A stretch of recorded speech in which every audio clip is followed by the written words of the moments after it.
네, 안녕하십니까. 신지식인 정인태입니다. 저는 국립한국복지대학교 특임교수를 역임했습니다. 네, 국회의장 개헌 논의 추진 윤 대통령 좋은 생각이다 이렇게 얘기를 했다라는 거예요. 자, 여기 보게 되면은 연합뉴스 기사입니다. 김 의장이 개헌 논의 추진하겠다 하자 윤 대통령이 좋은 생각이다 이렇게 답변을 했다라는 것입니다.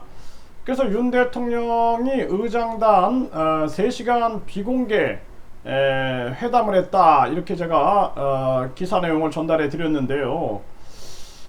결국에는 이러한 얘기를 했다라는 거예요. 그래서 개헌 논의를 시작하겠다 이렇게 얘기를 하니까 윤 대통령이 좋은 생각이다 네 이렇게 얘기를 했다라는 거죠.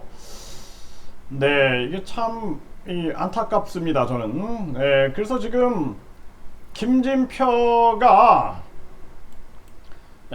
계속해서 했던 얘기가 지금 김진표 국회의장 개헌 논의 추진하겠다 하자 윤 대통령이 좋은 생각이다 이렇게 답변했다 이렇게 얘기를 하고 있는데요.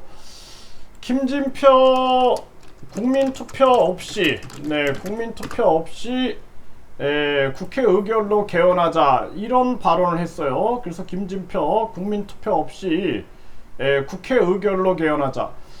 국민투표 없이 국회 의결로 개헌이 불가능합니다. 네, 이거 한국일보 기사예요. 제가 지어낸 말이 아닙니다. 네, 그래서 요즘에 저한테 제가 조선족이다 이렇게 해가지고 소문을 퍼뜨리는 사람이 있는 듯한데 저는 대한민국 경기도 남양주시 출신이고요. 거기서 저희 뭐 할아버지부터 부모님이 다 사셨고, 그리고 저는 대한민국 교육 공무원 출신입니다. 네, 그리고 제가 대통령 자문헌법기관 민주평화통일자문회의에 12기 13기 자문위원을 했고, 그때 신원조회를 다 합니다. 신원조회. 또 교육 공무원 될 때도 신원조회를 다 합니다. 그래서 제가 중국인이다, 뭐 조선족이다 이렇게 소문을 퍼뜨리는 사람들이 있는데 그건 거짓말이다. 분명하게 말씀을 드리고요. 한국일보 기사에 나온 걸 제가 말씀을 드리는 겁니다.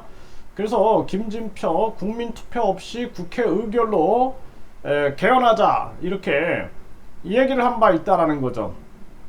그래서 국회의원 3분의 2가 동의할 경우 개헌할 수 있는 연성 헌법을 검토할 필요가 있다 이렇게 얘기를 했는데요. 국민투표 없이 개헌한다라는 건 있을 수 없는 일이에요. 네, 그거는 불가능한 얘기다. 그래서 일본도 개헌할 때는 국민투표를 거치고 미국은 모든 주에서 거부권을 가지고 있기 때문에 이 개헌이라는 게 거의 불가능하다라고 보면 됩니다. 그래서 한국도 개헌을 하기 위해서는 국민투표를 반드시 거치게 헌법에 명기하고 있다. 이 점을 명확하게 말씀을 드리고요.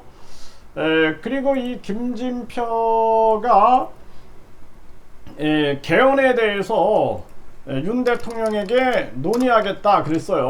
네, 개헌 윤 대통령에게 이 김진표 국회의장 윤 대통령의 개헌 의견 개진할 터다 이렇게 얘기를 하고 있죠. 그리고 나서 이제 만난 거예요. 만나서 개헌 논의를 추진하겠다고 하자 윤 대통령이 좋은 생각이다 라고 답변을 했다라는 것입니다. 이제 개헌이 본격적으로 논의되겠다라는 생각을 하게 되고요. 이게 이제 윤 대통령이 사실상 왠지 좀 신뢰가 가지 않았던 부분들이 많았습니다. 여지껏 이렇게 쭉 흐름을 봤을 때 신뢰가 가지 않는 부분이 많았는데 이렇게 된다라면은 국민들도 철저한 준비를 해야 한다라는 생각을 하게 됩니다.